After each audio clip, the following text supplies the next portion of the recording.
વધાવી લઈશું મિત્રો, તાળીઓ ઓછી આવે છે, જોરદાર તાળીઓ.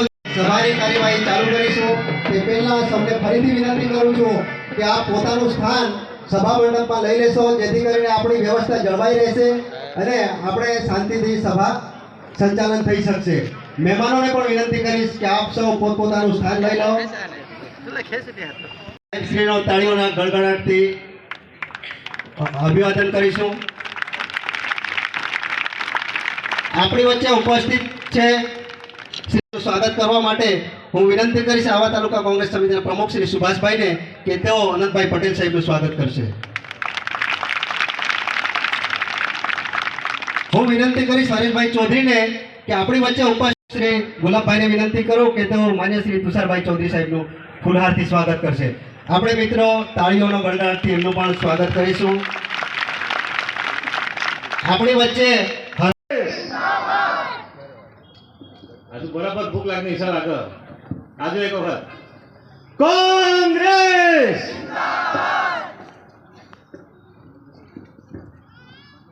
ડાંગ જિલ્લા કોંગ્રેસ સમિતિ આયોજિત આજના જન આક્રોશ સભામાં ઉપસ્થિત આપણા સૌના સન્માનીય ગુજરાત પ્રદેશ કોંગ્રેસના પ્રમુખ શ્રી અમિતભાઈ ચાવડા, સાથે ઉપસ્થિત ગુજરાત વિધાનસભામાં વિરોધ પક્ષના નેતા આપણા પડોશી માન્ય તુષારભાઈ, સાથે ઉપસ્થિત આપણા પડોશી વાંસદાના ધારાસભ્ય અને જેને આપણે કે ડાંગના ઉપ ધારાસભ્ય એવા આનંદભાઈ પટેલ, સાથે કોંગ્રેસ પાર્ટી જિંદાબાદ. આજરોજ મંગળભાઈ સાહેબ વિધિવત રીતે કોંગ્રેસમાં જોડાઈ ગયા છે. તેમની સાથે અન્ય સાજુપાડાથી જીતુભાઈ પણ આપણી વચ્ચે કોંગ્રેસમાં જોડાયા છે. તેમનું પણ કોંગ્રેસમાં સરપંચશ્રીનું સ્વાગત છે. પ્રકાશભાઈ બિરારી, તેમનું પણ કોંગ્રેસમાં સ્વાગત છે. અને લાલભાઈ જિલ્લા પંચાયતના સભ્યશ્રી, તેઓ પણ આજરોજ કોંગ્રેસમાં વિધિવત રીતે જોડાઈ ગયા છે. આપણે સૌને ફરીથી તાળીઓના ગડગડાટથી વધાવીશું. તેઓ આપણા બાલુભાઈ વળવી, વસંતભાઈ તુમડા તાલુકા પંચાયતના માજી ઉપપ્રમુખ શ્રી બાલુભાઈ, સરપંચ શ્રી, તેઓનું પણ આપણે કોંગ્રેસમાં સ્વાગત થઈ રહ્યું છે. પ્રકાશભાઈ બિરારી, માજી સરપંચ શ્રી, આપણી વચ્ચે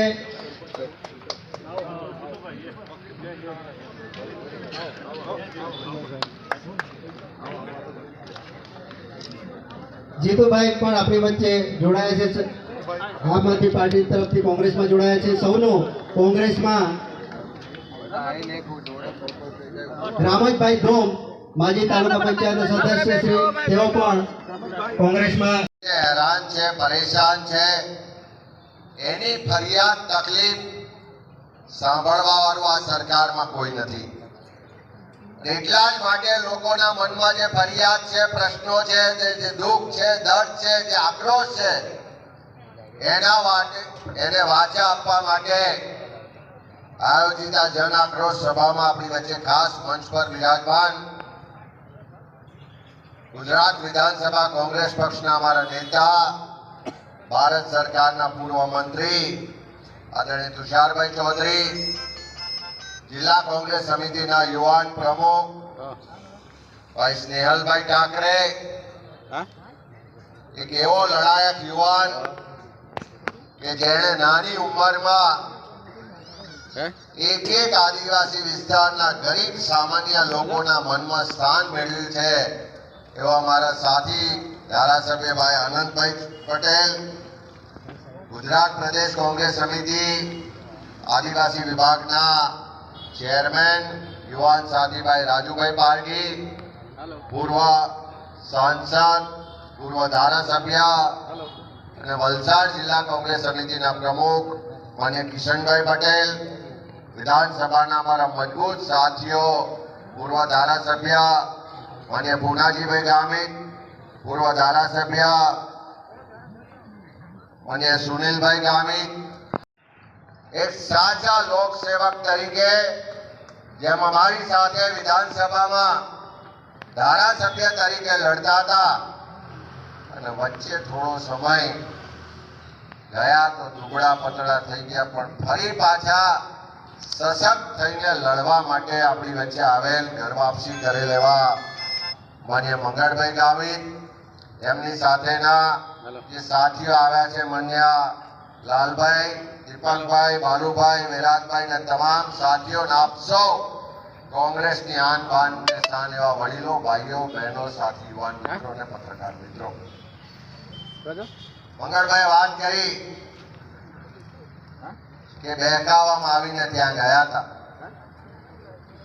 પણ જેના મનમાં આ ગુજરાતના સામાન્ય લોકો માટે કોઈ ચિંતા હોય, થોડી લાગણી હોય, એનું દુઃખ દર્દ સમજ્યા હોય, એના માટે કામ કરવા માટે જાહેર જીવનમાં આવ્યા હોય, એવો એક પણ માણસ એક દિવસ પણ ત્યાં ટકી શકે નહીં. આજે લડવા વાળા અહીંયા બેઠા છે અને આંગળી ઊંચી કરવા વાળા ભારતીય જનતા પાર્ટીમાં બેઠા છે.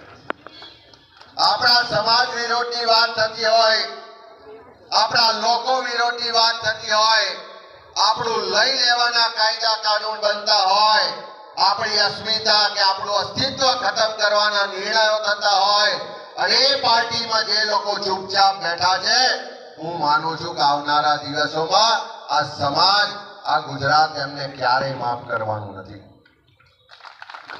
અહીંયા મનરેગાની વાત થઈ, અહીંયા તુષારભાઈ સાક્ષી છે, અહીંયા કિશનભાઈ સાક્ષી છે. જ્યારે બંને દેશની પાર્લામેન્ટમાં સંસદ સભ્ય તરીકે બેઠા હતા, એ 2004 થી 2014 નો એ ગાળો એ ભારતના ઇતિહાસમાં ગરીબ સામાન્ય માણસને સૌથી વધારે અધિકાર જો કોઈ આપ્યા હોય તો એ કોંગ્રેસની આઝાદ ભારતની સરકારોએ આપ્યા, અને એથી પણ વિશેષ 2004 થી 14 માં આપણને અધિકારો મળ્યા. અહીંયા કહેતા હતા કે પેલું મફત અનાજ આપે છે. હું મારા વિસ્તારમાં કાયમ કહું કે ઘણા એમ કે આ મોદીની યોજના છે, આ મોદી અનાજ આપે છે, પણ તમારા બધાના ઘેરમાં જઈને જોજો, તમારા રેશન કાર્ડમાં સિક્કા કયા મારેલા છે? એક સિક્કો મારેલો હશે બીપીએલ કાર્ડનો, હોય છે જ નહીં. બીજો સિક્કો મારેલો છે અંત્યોદય કાર્ડનો, અને ત્રીજો સિક્કો મારેલો છે NFSA નો, એટલે નેશનલ ફૂડ સિક્યોરિટી એક્ટ. આ ત્રણેય સિક્કા એ કોંગ્રેસની સરકારોની દેન છે. તમે રેશન કાર્ડની દુકાને જાઓ છો, પેલી મોદીના ફોટા વાળી થેલીઓ આલી છે કે નહીં? આલી છે ને? મારે તમે અખતરો કરજો, એક માણસ જજો, મોદીના થેલીઓ ફોટા વાળી થેલી લઈને જજો, પણ રેશન કાર્ડ ઘેર મૂકીને જજો. હું તઈ જઈને કહેજો કે આ હું મોદીનો અંધભક્ત છું, આ મોદીનો ફોટો જોઈને અનાજ આપો અને થેલી ધરજો. એક કાંકરો પણ કોઈ આપે તો કહેજો, હું જાહેરમાંથી માફી માંગી લઈશ. અને બીજે દિવસ જજો, મોદીના થેલી કે ફોટા વાળી થેલીને ઘરમાં ખૂણામાં નાખીને જજો. ત્યાં આગળ કોંગ્રેસે આપેલો સિક્કા મારેલું રેશન કાર્ડ લઈને જજો અને કહેજો કે હું કોંગ્રેસનો કાર્યકર છું, લે આ રેશન કાર્ડ અને મારી સાદી થેલીમાં અનાજ આપ. કે અનાજ આપવાની ના પાડે તો કહેજો, હું ફરી માફી માંગી લઈશ.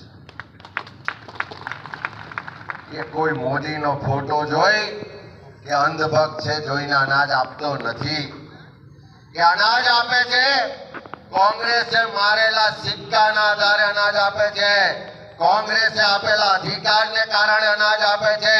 અને અધિકાર ને તાકાત જો આ દેશના લોકોને કોઈ આપી હોય તો કોંગ્રેસે આપી છે. અહીં કીધું કે મનરેગામાં ટકાવારી લેવાય છે. મને તો એમ હતું કે 1% લેવાતું હશે, 2% લેવાતું હશે, 4% લેવાતા હશે, પણ ધારાસભ્યના ભાઈ છે એટલે 10% માંગે છે. અને આવું એક જગ્યાએ નહીં, આખા ગુજરાતના દરેક તાલુકામાં ગામથી લઈને ગાંધીનગર સુધી બધી જ કચેરીઓમાં એ મામલતદાર ઓફિસમાં જાઓ, પોલીસ સ્ટેશનમાં જાઓ, તાલુકા પંચાયતમાં જાઓ કે કલેક્ટર ઓફિસ કે ગાંધીનગરના સચિવાલયમાં જાઓ, જ્યાં સુધી દક્ષિણા ના આપો ત્યાં સુધી કોઈની વાત સંભળાતી પણ નથી ને કામ પણ થતું નથી. સાચી વાત કે નહીં? આ જિલ્લે જિલ્લે ભાજપની ઓફિસો બની છે, સાચી વાત છે. કમલમનું કાર્યાલય કે છે ને, જિલ્લે જિલ્લે જે કમલમના કાર્યાલય બન્યા છે, જે ગાંધીનગરમાં કમલમનું કાર્યાલય બન્યું છે, એ કોઈના ઘરના પૈસાથી નથી બન્યું. આ તમારી પાસેથી જે કમિશન ઉઘરાવે છે એ કમિશનના પૈસા કમલમમાં પહોંચે છે અને કમિશનના પૈસાથી આ કાર્યાલયો બન્યા છે. અને એનો આક્રોશ લોકોમાં છે. કોંગ્રેસની સરકારે તાકાત આપી, કાયદા આપ્યા, કાનૂન આપ્યા કે 100 દિવસની રોજગારીનો અધિકાર, એ મનરેગાનો કાયદો આપ્યો. મફત ને ફરજિયાત અનાજ મળે એટલા માટે અન્ન સુરક્ષા અધિકારનો કાયદો આપ્યો. રાજુભાઈએ કીધું એમ, કોંગ્રેસ રાહુલ ગાંધી કહે છે કે આ જળ જંગલ જમીન પર સૌથી પહેલો અધિકાર જો કોઈનો હોય તો આદિવાસી સમાજનો છે. અને જળ જંગલ જમીનનો અધિકારનો કાયદો એ કોંગ્રેસની સરકારે આપ્યો. તમે મામલતદાર, કલેક્ટર કે ગાંધીનગર સુધીની કોઈ પણ કચેરીમાં જાઓ, એ માહિતી અધિકારના કાયદા હેઠળ એક અરજી આપો એટલે બધી જ માહિતી આપવી પડે. આરટીઆઈ નો કાયદો પણ કોંગ્રેસે આપ્યો. કોંગ્રેસની સરકારો હતી ત્યારે જંગલ વિસ્તારમાં, ફળિયામાં, ડુંગરામાં બધી જગ્યાએ સ્કૂલો શરૂ કરી. આપણા છોકરા છોકરીઓને ભણાવવા માટે આશ્રમ શાળાઓ બનાવી, છાત્રાલયો બનાવ્યા, પ્રાઇમરીથી લઈને હાઈસ્કૂલ સુધીની સગવડો આપી અને એક પણ રૂપિયો આપ્યા વગર ભણવા માટેની યોજનાઓ લાયા. આપણું બાળક ભૂખ્યું ના રહે એની ચિંતા કરીને મધ્યાહન ભોજન યોજના પણ કોંગ્રેસની સરકાર લાવી. આજે આ સરકાર એ મધ્યાહન ભોજન યોજનાનો હવે કોન્ટ્રાક્ટ આપવાની તૈયારી કરે છે. એ જે સ્કૂલો ચાલતી હતી એ બંધ કરે છે. જે છાત્રાલયો ચાલતા હતા એના બદલે ડીસેટ લાવીને એમના મળતિયાઓનો ભ્રષ્ટાચાર કરવાનો છૂટો દોર આપે છે. આ એની સામે લોકોમાં આક્રોશ છે. મારે તમને 2-4 વાત જ પૂછવી છે, હા કે નામ જ જવાબ આપજો. ભ્રષ્ટાચાર વધ્યો છે, મોંઘવારી વધી છે, શિક્ષણ મોંઘું થયું છે, દવાખાનું મોંઘું થયું છે, બેરોજગારી વધી છે, દારૂ વધ્યો છે. હમણાં હું આનંદભાઈ કહેતો હતો કે આજે પેપરમાં આવ્યું કે દાહોદમાં એક એસટી નો ડ્રાઈવર દારૂ પીવા માટે આખી બસ લઈને પેસેન્જર હાથે 15 કિલોમીટર દૂર દારૂના અડ્ડાએ ગયો, ટેસ્ટથી દારૂ પીધો અને બસ લઈને ફરી પાછો ગયો. આવી સરકાર ચાલે છે. અને આ પાછા કેવું ઉજવે છે? વિકાસ સપ્તાહ ઉજવે છે. એથી પણ પહેલા તમે બધાએ જોયું હશે કે ક્યાંક નકલી કચેરીઓ પકડાઈ, નકલી ટોલ નાકા પકડાયા, નકલી અધિકારીઓ પકડાયા, નકલી જજ પકડાયા, નકલી સહી સિક્કા વાળા ઓર્ડરો પકડાયા. હમણાં દાહોદમાં 2 દિવસ પહેલા પેપરમાં આવ્યું કે નકલી ગ્રામ પંચાયત પકડી. કાલે એવું પણ ના આવે કે નકલી મુખ્યમંત્રી પકડાયા કે નકલી સરકાર પકડાઈ. હમણાં જે વિકાસ સપ્તાહ ઉજવ્યો, અમે હમણાં આવતા હતા તો પેલો રથ દેખાયો. તમારા ગામમાં આવ્યો તો નહીં? વિકાસ રથ, જેમાં એક મોટું પેલું LED ટીવી હતું, એમાં બધા વિકાસની વાતો, એની જાહેરાતો, અમે આટલા કરોડ ફાળવ્યા, અમે આ વિકાસ કર્યો, આ યોજના લાયા, મંગળભાઈએ કીધું એમ મોટી મોટી જાહેરાતો બધી એમાં બતાવતા હતા. વિકાસ કોનો થયો? જે ભાજપના કાર્યકરો પાસે સાયકલ લાવવાના પૈસા નતા, એ આજે ફોર્ચ્યુનર ગાડીઓમાં ફરતા થયા. એ વિકાસ એમનો થયો, કોઈ સામાન્ય ગુજરાતીનો, આદિવાસીનો વિકાસ નથી થયો. અને કદાચ એ ટીવીમાં બતાવ્યું હોત કે નલ સે જલમાં આટલા કરોડનો ભ્રષ્ટાચાર થયો, મનરેગામાં મંત્રીના છોકરા જેલમાં ગયા, આ બીજી યોજનામાં આટલું કમિશન લેવાય છે, આ પોલીસ આટલા હપ્તા લે છે, આ યુવાનોના પેપર ફૂટી જાય છે, આ ઇન્ટરવ્યુ આપવા જાય તો બક્ષી પંચ હોય, આદિવાસી હોય કે દલિત કે ગરીબ સમાજનો કોઈ દીકરો દીકરી હોય તો જીપીએસસી ના ઇન્ટરવ્યુમાં એની સાથે ભેદભાવ થાય છે. એ સાચી હકીકતો એ ટીવીમાં બતાવી હોત તો ગુજરાતની જનતાને લાગે કે સરકાર સાચું બોલે છે. ભાઈ, એક અઠવાડિયું આ રાત ગુજરાતમાં ફર્યા, વિકાસની વાતો થઈ, પણ જે લોકોએ પોલ ખોલી એના લીધે તુષારભાઈ કાલે મંત્રીમંડળના અડધા મંત્રીઓ ઘેર જવાના છે. આજે રથ ફેરવ્યો, આખા ગુજરાતમાં ફર્યા, એમને ખબર પડી ગઈ, દિલ્હી નરેન્દ્રભાઈને ખબર પડી ગઈ કે ધરતી નીચેથી સરકી રહી છે. મંગળભાઈ જેવા પાર્ટી છોડીને પાછા કોંગ્રેસમાં જઈ રહ્યા છે. એ લોકો આમ આદમી પાર્ટી કે અમે બીજામાં ભ્રમિત થયા હતા, એવા લોકો પણ સમજી ગયા છે. સામાન્ય ગરીબ, સામાન્ય ગુજરાતી પણ હવે જાગૃત થઈ ગયો છે અને સરકાર ઘર ભેગી થવાની છે. એટલે હવે ચહેરા બદલી કાઢો. ચહેરા બદલવાથી પાપ ધોવાશે ખરા? ચહેરા બદલવાથી આ 10% કમિશન બંધ થશે ખરું? આ ચહેરા બદલાવાના છે. એનો મતલબ કાલે જેટલા મંત્રીઓ બદલાય એ અડધી સરકાર તો ભ્રષ્ટાચારને કારણે આવતીકાલે ઘર ભેગી થવાની છે. અને લખી રાખજો કે થોડા દિવસ પછી ગુજરાતના મુખ્યમંત્રી પણ ઘર ભેગા થવાના છે, થવાના છે ને થવાના છે. અને આપણે ઘર ભેગા કરવાના છે, કરવાના છે ને. ઘર ભેગા કરવાની શરૂઆત આજે મંગળભાઈ આયા, અમે બધા જૂના આગેવાનો, મોતીલાલભાઈ હોય, મુકેશભાઈ હોય, ગૌતમભાઈ હોય, સૂર્યકાંતભાઈ, બધા જ હમણાં બેઠા હતા.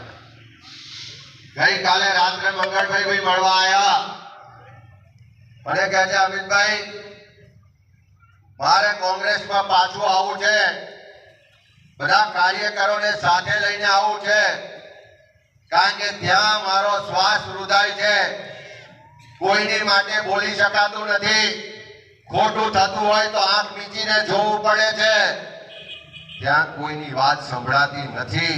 અને મારા સમાજનો, મારા વિસ્તારનો વિકાસ રૂધાતો હોય, અન્યાય થતો હોય, ભેદભાવ થતો હોય અને જ્યાં બોલી શકાતું ના હોય એવી પાર્ટીમાં મારે રહેવું નથી. મારાથી ભૂલ થઈ છે, હું જાહેરમાં એનો સ્વીકાર કરીશ અને કોઈ પણ જાતની અપેક્ષા વગર, કોઈ પણ જાતની લાલચ વગર કોંગ્રેસના કાર્યકર તરીકે આવી અને લોકો માટે લડવું છે. આવતીકાલે તમારી સાથે જોડાવું છે. બધા જ આગેવાનોએ કહ્યું કે થોડા વખત પછી ચૂંટણી આવવાની છે. આ તાલુકા જિલ્લા પંચાયતની ચૂંટણી કોઈ નેતાઓની ચૂંટણી નથી, પણ ગામમાં મનરેગાનું કામ લેવું હોય, કોઈ રેશન કાર્ડનું કામ હોય, તમારા ફળિયામાં રસ્તો બનાવવો હોય કે નલ સે જલમાં ભ્રષ્ટાચાર થતો હોય કે શિક્ષણનું, આરોગ્યનું કે આંગણવાડીનું કામ હોય, એ બધો જ જ્યાંથી વહીવટ થવાનો છે એ તાલુકા પંચાયત, જિલ્લા પંચાયતની ચૂંટણી છે. અને આ ચૂંટણી કોઈ નેતાઓ લડવાના નથી, સામાન્ય લોકોમાંથી આવનારા કાર્યકરો લડવાના છે. ગામે ગામ જે લોકો નક્કી કરીને આપે એ કોંગ્રેસનો ઉમેદવાર બનવાનો છે અને એ ઉમેદવારને જીતાડવા માટે અમે બધા જ એને સમર્થન કરવાના છે, ટેકો કરવાના છે, એની તાકાત બનવાના છે.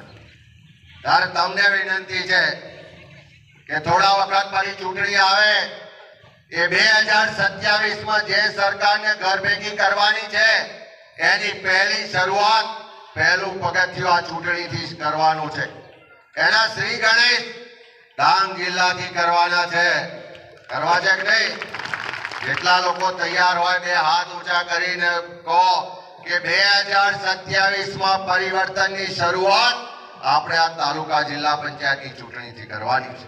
ત્યારે તમને આજે વિનંતી કરવા આવ્યા છે કે આ જે વિકાસના નામે ભ્રમિત કરે છે, જે ભ્રષ્ટાચાર થઈ રહ્યો છે, કોઈની પણ વાત સંભળાતી જ નથી, જોર જુલમ ને અત્યાચાર કરવામાં આવે છે, એની સામે લડવાની શરૂઆત કરવાની છે.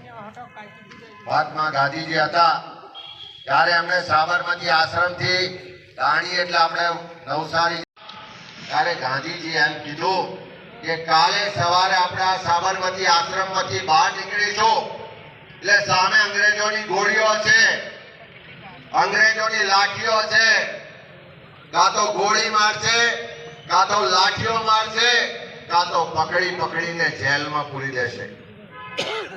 જેને આ દેશ માટે લડવું હોય, આઝાદી માટે લડવું હોય, તમારી આવનારી પેઢીના ભવિષ્ય માટે લડવું હોય, આ જોર જુલમ ને અત્યાચાર સામે લડવું હોય, એટલા લોકો કાલે મારી સાથે દાણી કૂચમાં જોડાજો. પણ જેને ડર લાગતો હોય, જેને ભય હોય, જેનામાં હિંમતતા હોય, એ બધાને પ્રેમથી કહું છું કે અત્યારે જમીને ઘેર જજો, કોઈ વાંધો છે નહીં. એ બીજે દિવસે ગાંધીજીની સાથે 80 લોકો નીકળ્યા અને 80 લોકો ચાલતા ચાલતા અમદાવાદથી દાંડી પહોંચ્યા. ત્યાં સુધી તો લાખો લોકો એમાં જોડાઈ ગયા અને આખી અંગ્રેજોની સરકારને ઝૂકવું પડ્યું. આજે ડાંગમાં આજે ભલે આપણે 2000 લોકો બેઠા છે, પણ આજે સંકલ્પ કરવો છે કે આ પરિવર્તનની લડાઈની શરૂઆત કરવી છે. આ નવી આઝાદીની લડાઈ લડવા માટે દેશમાં જેમ રાહુલ ગાંધી સંઘર્ષ કરી રહ્યા છે, જેમ ગાંધીજીને એ ગોડસે છાતી પર ગોળી મારી હતી, એ વિચારધારાની હત્યા કરવાનો પ્રયત્ન કર્યો હતો, એ જ વિચારધારાને આગળ લઈ આ દેશના આદિવાસી સમાજ માટે, આ દેશની મહિલાઓ માટે, આ દેશના યુવાનો માટે, આ દેશના ભવિષ્ય માટે રાહુલ ગાંધી જે લડી રહ્યા છે. અહીં વાત થઈ કે કન્યાકુમારીથી કાશ્મીર સુધી 4000 કિલોમીટરની પદયાત્રા કરી, કોઈ ચૂંટણીમાં મત લેવા માટે નહીં, પણ ભારત જોડો ના નારા સાથે પદયાત્રા કરી. એ રાહુલ ગાંધીને પણ આરએસએસ, ભાજપ ને ગોડસેની વિચારવાળા લોકો આજે ધમકી આપે છે કે એની છાતી પર ગોળી મારીશું. એ ધમકી આપવા વાળા લોકોને આજે ડાંગમાંથી કહેવું છે કે રાહુલ ગાંધી એકલા નથી. રાહુલ ગાંધીની સાથે અહીં ડાંગમાં આવવામાં બેઠેલા હજારો લોકોની સાથે સાથે આખા દેશ ને દુનિયાના કરોડો લોકો છે. ત્યાં ગાંધી વિચારને, આ દેશને જોડવા વાળી વિચારધારાને ટકાઈ રાખવા માટે એની સામે કોઈ આંખ પણ ઊંચી કરીને જોવે તો આંખો કાઢી લેવા માટે લડવાની ક્ષમતા સાથે મજબૂતાઈથી લડવા વાળા કરોડો લોકો છે. એ લડાઈ લડવાનો